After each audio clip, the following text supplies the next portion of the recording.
নমস্কার বন্ধুরা, আমি নবমিতা। আমার ব্লগে আমি আরও একবার ফিরে এসেছি একটা ছোট্ট বেড়ানো নিয়ে। শীতকালের স্টেশনটার নাম আপনারা দেখেই বুঝতে পারছেন। হ্যাঁ, স্টেশনটা হচ্ছে ঝাঁঝা। বিহারের একটা খুব ছোট্ট স্টেশন। আগে এটা আরও ছোট ছিল, এখন বেশ বড়সড় লাগছে। অনেক বছর আগে আরেকবার এসেছিলাম এখানে, 2005-06 নাগাদ। আরও একবার এলাম 2024-এর একদম শেষের দিকে, শীতকালীন একটা ছোট্ট বেড়ানোর জন্য। তা আমরা এখন ভোর 4টে, 4:30 মতো বাজে। আমরা এসে পৌঁছেছি এই ঝাঁঝা স্টেশনে। আমার দুই সঙ্গী অমিত আর অর্ঘদা, আমি আছি, আর শুভেনেরাদি আছে আমার আর এক সঙ্গী। আমরা চারজনেই মোটামুটি একসাথে খুব ভালো একটা বেড়ানোর গ্রুপ। যেখানে যাই মোটামুটি আমরা চারজনেই যাই। আর একজনের সঙ্গে একটু পরেই আপনাদের দেখা হবে স্ক্রিনে। তা এটা হচ্ছে ঝাঁঝা স্টেশন। সকাল 4:30 বাজে, এখনও ভোরের আলো ফোটেনি। আমরা এখানে অপেক্ষারত। এটা হচ্ছে আমার আরেকজন সঙ্গী শুভেনেরাদি। আমরা খুব এনজয় করি এই সমস্ত বেড়ানোতে এসে। যেখানেই যাই আমাদের খুব ভালো একটা গ্রুপ এটা। তা আমরা এখান থেকে আমরা যাব হচ্ছে শিমুলতলা বলে একটা ছোট্ট জায়গা। তা আমরা ঝাঁঝা থেকে এই শিমুলতলাতে এসে গেছি। এটা হচ্ছে আমরা শিমুলতলায় যেখানে ছিলাম সেই মুখার্জি ভিলা। এখানে সব বিশাল বিশাল বড় বড় ভিলা রয়েছে। এটাকে একসময় হাওয়া বদলের জন্য বাঙালিরা একটা খুব সুন্দর স্পট বেছে নিয়েছিল এবং বিশাল বিশাল জায়গা নিয়ে, একর একর জায়গা নিয়ে বাগানবাড়ি এখানে তারা বানিয়েছিল। তা আমরা যে বাগান বাড়িটায় আছি সেটা হচ্ছে আর.এন. মুখার্জির বাড়ি। পরবর্তীকালে তার সন্তান বীরেন মুখার্জি এবং তার স্ত্রী লেডি রানু মুখার্জি এই বাড়িটিকে দেখাশোনা করতেন। এখন এই বাড়িটা হাত বদল হয়ে অন্য জনের হাতে এসেছে, কিন্তু এটা একটা সত্যি খুব ঐতিহাসিক একটা সম্পত্তি। কারণ আর.এন. মুখার্জি খুবই বিখ্যাত একজন মানুষ ছিলেন, যিনি একজন খুব বড় শিল্পপতিও ছিলেন বাঙালি হিসেবে। এবং শোনা যায় হাওড়া ব্রিজের যে নকশা, তাতেও তার একটা অবদান আছে। তা এটা হচ্ছে তারই সেই সময়কার বানানো একটা বিশাল বড় বাড়ি, বাগান বাড়ি, যেটার নাম হচ্ছে মুখার্জি ভিলা। এটার প্রায় বলতে পারেন এই বাড়িটার 3টে জায়গা, মানে সামনে এত বড় একটা ঢোকার জায়গা ফার্স্টে, তারপরে হচ্ছে মূল ফটক, আবার বাড়িটার একদম ব্যাক সাইডেও একটা বিশাল বড় বাগান আছে, যেখান দিয়ে আমরা আর একটাও গেট আছে যেখান দিয়ে বাড়ির পেছন দিকে বেরোনো যায়। তা ফার্স্ট গেট পেরিয়ে আমরা সেকেন্ড গেটের দিকে যাচ্ছি। এটাই হচ্ছে বাড়ির ঢোকার মূল গেট। দূরে যেটা দেখা যাচ্ছে সেটাই হচ্ছে মুখার্জি ভিলা। বাড়িটার যে শিল্প স্থাপত্য শৈলী আর কি, সেটাও বেশ অন্যরকম, দেখেই বুঝতে পারছেন। সামনে যে গম্বুজটা দেখতে পাচ্ছেন, এই রকম প্রায় 3-4খানা গম্বুজ এই সারা বাড়িটাতে আছে। আর খুব সুন্দর একটা বাড়িটার সাজানো একটা বাড়ি। চারিদিকে বিশাল বড় বড় আম বাগান, আম গাছ, বেল গাছ, ইউক্যালিপটাস গাছে ছাওয়া, শাল গাছ, সারাদিন পাখির আওয়াজ, আর টিয়া পাখি তো, চন্দনা তো আছেই। খুব সুন্দর বাড়িটার অবস্থান। বাইরে থেকে দেখতে খুবই সুন্দর লাগে, ভেতরেও বিশাল বিশাল ঘর। একটু পরেই আপনাদের ভেতরেরটাও দেখাবো। আগে এখানে একটা জলাশয় মতো ছিল, এই সিঁড়ি দিয়ে উঠে গিয়ে ওপর থেকে সেই জলাশয়ের মধ্যে মাছ ছাড়া থাকতো, দেখা যেত আর কি। এটা হচ্ছে পুরো বাড়িটা। মোট 5খানা ঘর আছে এই বাড়িটাতে। এটা হচ্ছে বাড়ির একদম সামনে, যেখান দিয়ে ঢোকা হয়, মূল গেট। বাড়ির মধ্যে ঢোকার। খুব সুন্দর বাড়িটা, মানে আমার ভীষণ ভালো লেগেছে বাড়িটা। এখানে থাকার কন্ট্যাক্ট নাম্বার আমি আপনাদের ডেসক্রিপশন বক্সে দিয়ে দেব। কিন্তু কেয়ারটেকারের ব্যবহার আমার এখানে একদমই ভালো লাগেনি। কেয়ারটেকারের ব্যবহারটা একদম খুব একটা ভালো নয় আর কি।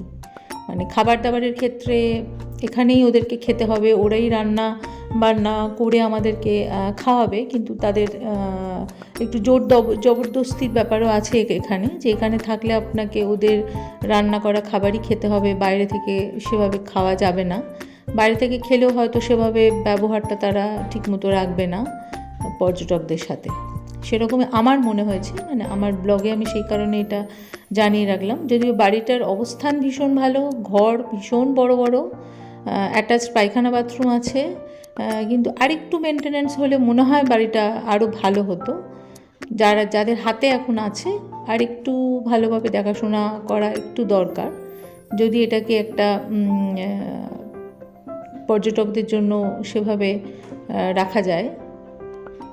সেই কারণে বললাম, এটা সম্পূর্ণ আমার নিজের অভিমত।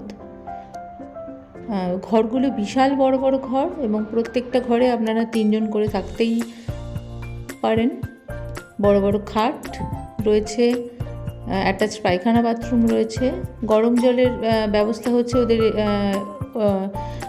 ইমার্শন কট টাইপের আছে, যেটা দিয়ে জলকে গরম করতে হবে। গিজার নেই এখানে, কমোড আছে।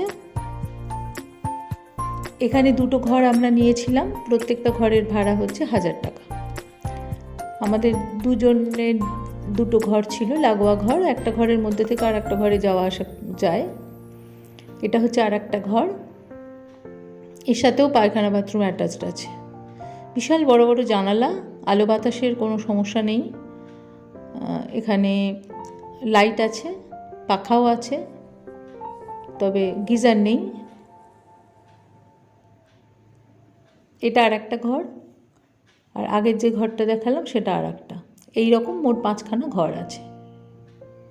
আর 4 বেডের রুমও আছে এখানে, এগুলো ডবল বেডের রুম। আর এটা হচ্ছে বিশাল বড় একটা বারান্দা। সামনেই ঢুকেই আপনার এই বারান্দাটা দেখতে পাবেন। এখানে বসে থাকতে পারেন, আড্ডা মারতে পারেন। সকালের চা থেকে শুরু করে ব্রেকফাস্ট এখানে বসেই খাওয়া যায়। খুব সুন্দর এই বারান্দাটা, বিশাল বড় একটা বারান্দা। এ প্রান্ত থেকে ও প্রান্ত ঘুরতেই প্রায় অনেকটা সময় লাগে, দেখতেই পাচ্ছেন আপনারা। আর বেশ চওড়া, বারান্দাটাও খুব চওড়া, বিশাল বড় বড় জানালা। সামনে দেখুন 2খানা রক আছে বসার। শীতকালে খুব সুন্দর মিষ্টি রোদ গায়ে লাগিয়ে আপনারা এই রকে বসে থাকতে পারেন। আর সব সময় তো পাখির ডাক শুনতেই পাওয়া যায়। চারিদিকে নিস্তব্ধতা বিরাজ করছে, এতটুকু কোনো গাড়ি ঘোড়ার আওয়াজ নেই, কোনো মানুষের কথাবার্তার আওয়াজ নেই। খুব শান্ত পরিবেশ এক কথায় অনবদ্য, অসাধারণ একটা পরিবেশ।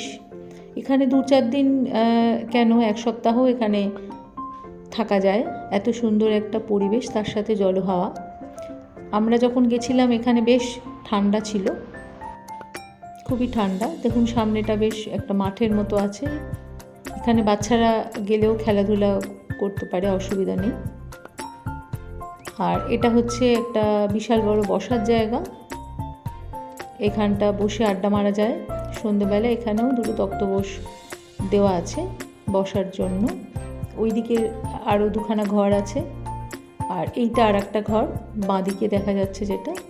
আর এখান দিয়ে চলে যাওয়া যায় রান্নাঘরে। দেখুন রান্নাঘরে যাওয়ার জন্য খাওয়ার জায়গা, এটা কি সুন্দর কাঠের একটা কাজ করা রয়েছে। মানে এত সুন্দর কাজ করা এই কাঠের বলুন বা সমস্ত বাড়িটাতে এত সুন্দর শিল্প সম্মত একটা, রুচিসম্মত একটা ব্যাপার সমস্ত বাড়িটাতে ছড়িয়ে রয়েছে। এটাকে যদি আরেকটু ভালোভাবে মেনটেন করা যেত, রক্ষা করা যেত, তাহলে মনে হয় আমার আরও ভালো হতো। দেখুন এটা খাবার টেবিল, মোটামুটি একসাথে 8 জন মতো বসে খেতে পারে। ওখানে দূরে একটা ফায়ার প্লেস আছে। আর এটা হচ্ছে ছাদ। আমরা যেদিন গেছিলাম একদম সকালবেলা গিয়ে পৌঁছেছিলাম 5:30 পৌনে 6টা নাগাদ। উঠে আমরা এসেই এই দিন ছাদে উঠে এসেছিলাম। ছাদটা তো ছোটোখাটো একটা ফুটবল খেলার মাঠের মতো, খুব সুন্দর বিশাল বড় একটা ছাদ। আমরা তো সকাল সন্ধে রাত্রি এই ছাদে সমানেই ঘুরেছি, থেকেছি, খুব ভালো লাগে।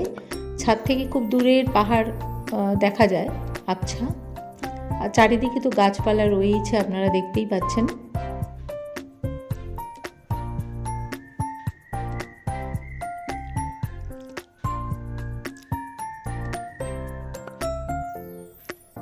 আর গম্বুজগুলোও দেখা যাচ্ছে, প্রত্যেকটা গম্বুজে একটা একটা করে স্টোর রুম টাইপের রাখা আছে। এখানে দরজা আছে, সেই দরজা দিয়ে আপনারা ওই গম্বুজের ঘরের মধ্যেও ঢুকতে পারেন, দেখতে পারেন। ছাদের চারপাশে গাছপালা দিয়ে ঘেরা বিশাল বড় জায়গা, সেটা আপনার ছাদ থেকে দেখলেই বোঝা যায়। খুব মজা হয়েছে এখানে গিয়ে। এবং যারা খুব নিরিবিলি ভালোবাসেন, একদম শান্তিতে থাকতে ভালোবাসেন, কোনো রকম যানজট বা কোনো রকম ট্যুরিস্টের ভিড় চাপ এগুলো যাদের একেবারেই পছন্দ নয়, তাদের কাছে কিন্তু শিমুলতলা একটা আদর্শ বেড়ানোর জায়গা হতে পারে। আমরা এখানে অনেক বছর আগে গিয়েছিলাম, তারপরে আবার এই 2024-এ গেলাম, প্রায় 17-18 বছর পর আবার গেলাম। গিয়ে একটা ভীষণ ভালো একটা অনুভূতি হচ্ছিল আর কি, যে এই জায়গাটা সম্বন্ধে। দেখুন আপনারা, চারিদিকে গাছের একেবারে জঙ্গল হয়ে রয়েছে। দূরে দূরে ওই যে দূরে আর একটা ভিলা দেখা যাচ্ছে। এরকম আরও মুখার্জি ভিলার পাশে আরও এরকম 3-4খানা ভিলা রয়েছে, ছোট বড়। এটা আমি ছাদ থেকে দেখাচ্ছি মুখার্জি ভিলার পুরো এলাকাটা। কতটা জায়গা নিয়ে এই বাড়িটা দেখুন, দেখতেই পাচ্ছেন।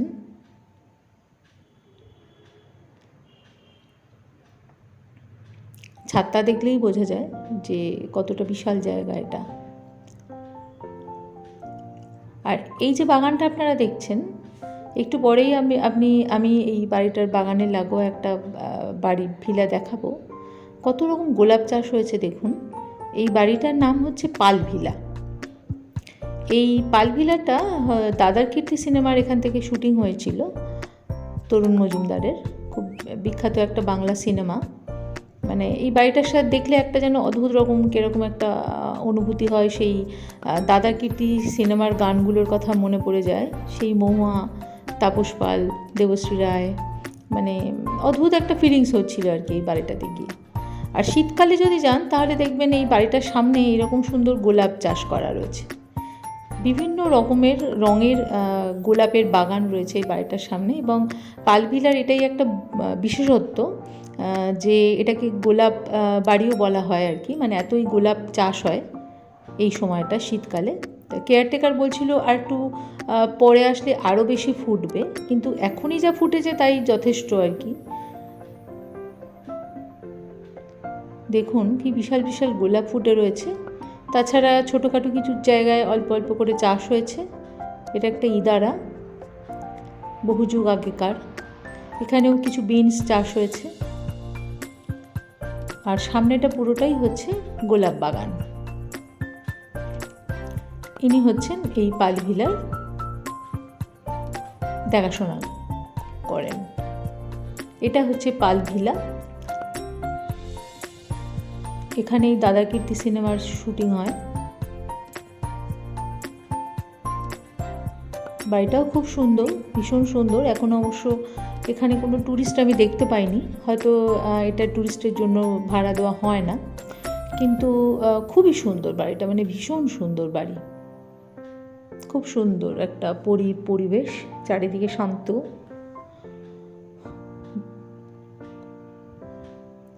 এখানে কেউ আপাতত যে দেখাশোনা করার লোক তিনি এখানে থাকেন। খুব ভালো পরিবেশ। এটাও হচ্ছে এখান থেকেও দাদা কীর্তি সিনেমার শুটিং হয়। এটা পালভিলার একেবারে বিপরীত দিকে অবস্থিত এই বাড়িটা। দাদা কীর্তি সিনেমার শুটিংয়ের সময় এখান থেকেও, এই বাড়িটা থেকেও কিছুটা শুটিং হয়েছিল। এবং সিনেমার যারা চরিত্ররা তারা এখানে এসেও থাকতেন ওই সময়, শুটিংয়ের সময়। দেখুন এই বাড়িটাও কতটা জায়গা নিয়ে, মানে এইরকম বিশাল বিশাল জায়গা নিয়ে বাঙালিদের তৈরি করা সেই সময়কার এক একটা বাগান বাড়ি, মানে দেখলে অদ্ভুত লাগে, এবং যেটা এখন প্রায় জরাজীর্ণ অবস্থা।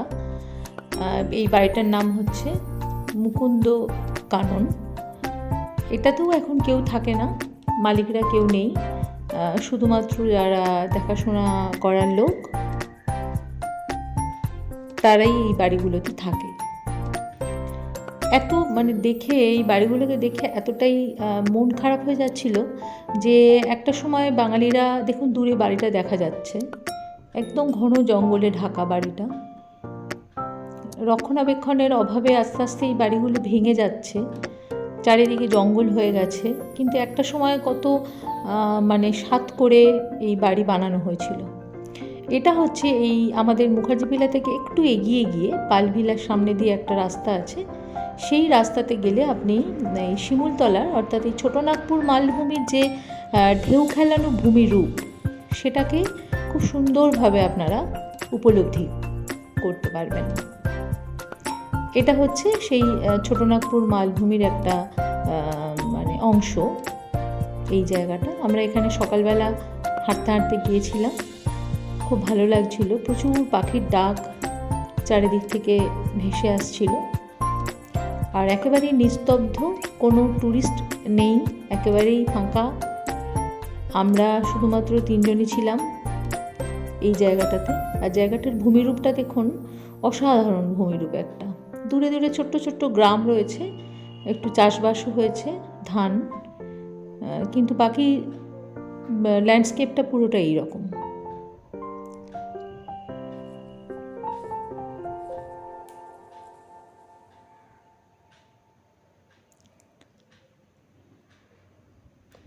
এটা হচ্ছে এখানকার থেকে একটু এগিয়ে এসেই আমাদের এই মুখার্জি ভিলার পাশেই আর একটা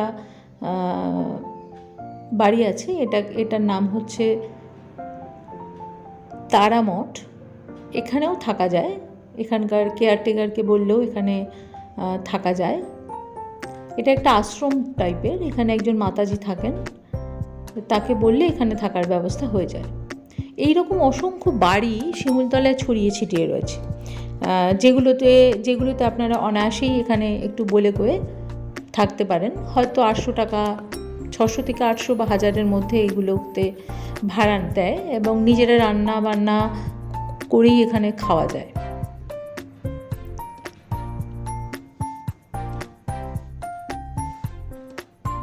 এই বাড়িটাতে ইনিই দেখাশোনা করছেন আজকাল। এই বাড়িটার পজিশনটাও খুব সুন্দর, এখান থেকেও বাজার খুব বেশি দূরে নয়, 5-7 মিনিট 10 মিনিটের মধ্যেই বাজার এলাকা। আমাদের মুখার্জি ভিলার থেকেও 5-7 মিনিটের মধ্যেই বাজার। এই বাড়িটার নাম হচ্ছে তারামঠ। এর গেটের দুপাশে 2টি সুন্দর শিউলি ফুলের গাছ আছে। দেখুন এই দুটোই হচ্ছে শিউলি ফুলের গাছ, মানে শরৎকালে এখানে একেবারে শিউলি ফুল ভরে যাবে, আর চারিদিকে শালের জঙ্গল। এরকম পরিবেশে থাকতেও খুব ভালো লাগে, মানে এত ফ্রেশ অক্সিজেন, এত মানে এত শুদ্ধ বাতাস, ভীষণ ভালো লাগবে। আপনারা নিজেরাই উপলব্ধি করতে পারবেন এই জায়গাগুলোতে থেকে। দেখুন কত গাছপালা রয়েছে, চারিদিকে ভর্তি গাছপালার হয়ে রয়েছে। এটা হচ্ছে এই আশ্রমের একটা মন্দির। এটাও অনেকটা জায়গা নিয়ে, অনেকটা একর জায়গা নিয়ে এই থাকার জায়গাটা। আর এটা হচ্ছে শিমুলতলার রাজবাড়ি।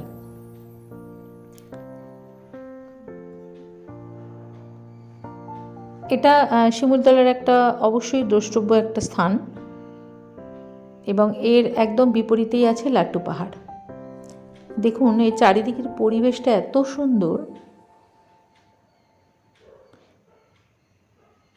মানে ছোটনাগপুর মালভূমির যে প্রাকৃতিক যে বৈশিষ্ট্য, সেটা এখানে এলে এত সুন্দরভাবে চোখে ধরা পড়ে যে ভীষণই ভালো লাগে। মানে আমার তো ব্যক্তিগতভাবে এই ভূমিরূপটা ভীষণ ভালো লাগে, তা আমি সেই জন্য এই শিমুলতলাতে আসি আর কি, আমার খুব ভালোও লাগে, যদিও এটা অনেক বছর পর এসছি, কিন্তু ভীষণ পছন্দের একটা জায়গা আমার।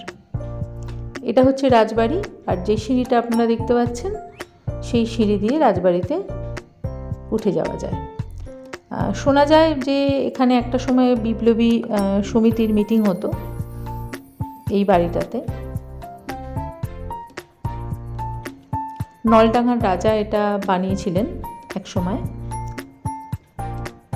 কিন্তু এখন এটা প্রায় ভগ্নপ্রায় হয়ে গেছে। ছাদের অংশগুলো সবটাই ভাঙা, শুধু এই স্ট্রাকচারটা একমাত্র দাঁড়িয়ে রয়েছে। দেখুন, ছাদ যে অংশগুলো সেগুলো পুরোটাই ফাঁকা হয়ে গেছে, পুরোটাই ফাঁকা। আর এই ঘরের স্ট্রাকচারগুলোই শুধুমাত্র এখানে দাঁড়িয়ে আছে। দুদিকে যে গম্বুজগুলো বানানো হয়েছিল সেগুলো এখানে দাঁড়িয়ে রয়েছে। কিন্তু পরিবেশটা ভীষণ সুন্দর, আশপাশে কিচ্ছু নেই, মানে একেবারেই ফাঁকা। কোনো হোটেল বলুন, কোনো বাজার বলুন, কিচ্ছু নেই। আপনারা সেটা দেখেই বুঝতে পারছেন। মাইল আফটার মাইল হচ্ছে এরকম ঢেউ খেলানো ভূমি, আর তারপরে গাছেদের সারি তো রয়েইছে। একদম দূরে একটা জলাশয় রয়েছে, যেখান থেকে আশিতে আসিও না বাংলা সিনেমার শুটিং হয়েছিল। শিমুলতলা জায়গাটাতে অনেক বাংলা সিনেমারই শুটিং হয়েছে, হিন্দি সিনেমারও শুটিং হয়েছে, চিত্রচোর সিনেমার শুটিং হয়েছে। আবার একদম সম্প্রতি 2023-এর নিহারিকা বলে যে সিনেমা, সেটারও এখান থেকে শুটিং হয়েছে, এই রাজবাড়িটা থেকেই শুটিং হয়েছে। বা দুর্গেশগড়ের গুপ্তধন এই জায়গাটা থেকেই শুটিং হয়েছে, মানে শুটিংয়ের লোকেশান হিসেবে তো অনবদ্য। এটা হচ্ছে লাট্টু পাহাড়, একদম রাজবাড়ির বিপরীতে যে পাহাড়টা দেখা যাচ্ছিল ছোট্ট লাট্টুর মতো দেখতে, উল্টোনো লাট্টুর মতো, তা সেটা হচ্ছে, এইটা হচ্ছে সেই লাট্টু পাহাড়। লাল মাটি, তাই ভূমিরূপটাও লালচে লালচে দেখাচ্ছে। দেখুন, লাট্টু পাহাড়ে থেকে দূরে রাজবাড়িটা খুব সুন্দর দেখা যাচ্ছে। এটা যেটা দেখা যাচ্ছে সেটা হচ্ছে রাজবাড়িটা। এই রাজবাড়িটা লাট্টু পাহাড় থেকে দেখা যায়। আর এটা হচ্ছে আশপাশের একটা প্রাকৃতিক পরিবেশ।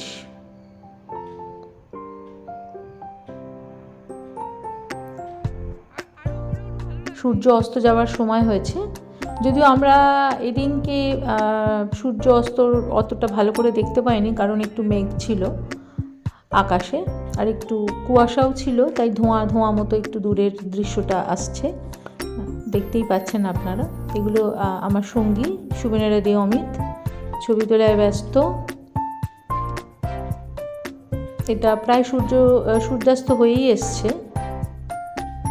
তাই কুয়াশা নেমে আসছে আস্তে আস্তে।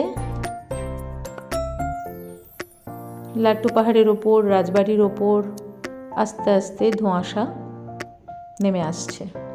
দেখুন, সরু সরু রাস্তা চলে গেছে গ্রামের দিকে, দূরের আবছা রাজবাড়িটা দেখা যাচ্ছে।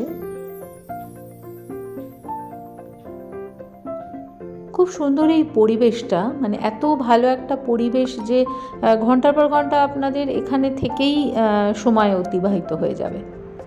এই লাট্টু পাহাড়ের ওপরে বসে এই দূরের এই যে দৃশ্য দেখা, একদম নিস্তব্ধ একটা পরিবেশে, আর চারিদিকে গরু চড়ে বেড়াচ্ছে, তাদের গলায় একটা ঘণ্টা বাঁধা রয়েছে, সেই ঘণ্টির আওয়াজ চারিদিক থেকে ভেসে আসছে। এরকম একটা নিস্তব্ধ প্রাকৃতিক পরিবেশের মধ্যে, মানে এটা অনুভব দিয়ে ছাড়া কিছুভাবেই এটাকে বোঝানো যায় না। আমরা লাট্টু পাহাড় থেকে এবার আস্তে আস্তে নেমে আসছি। ওপরে একটা ছোট্ট মন্দির আছে, আমি যদিও সেই মন্দিরটা ভিডিওতে দেখাইনি, খুবই ছোট্ট একটা মন্দির। আমরা ওই মন্দিরটা দেখে এবার সিঁড়ি বেয়ে লাট্টু পাহাড় থেকে আস্তে আস্তে নেমে আসছি। সন্ধে হয়ে আসছে, সূর্য তো ডুবে গেছে, কিন্তু মন তো এই জায়গাটা ছেড়ে একেবারেই যেতে চাইছে না। এত ভালো একটা পরিবেশ, তাই আপনারা সবাই নিশ্চিন্তে শিমুলতলা আসতে পারেন, খুব ভালো লাগবে। আমার তো ভীষণই ভালো লেগেছে। দেখুন, এই দৃশ্যটা দেখলেই তো মনে বারবার আসতে ইচ্ছে করে, এত সুন্দর একটা দৃশ্য।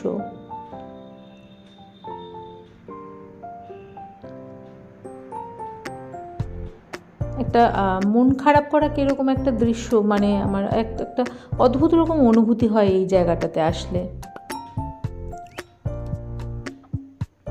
খুব ভালো একটা জায়গা। আমরা এবার এখান থেকে নেমে আসছি।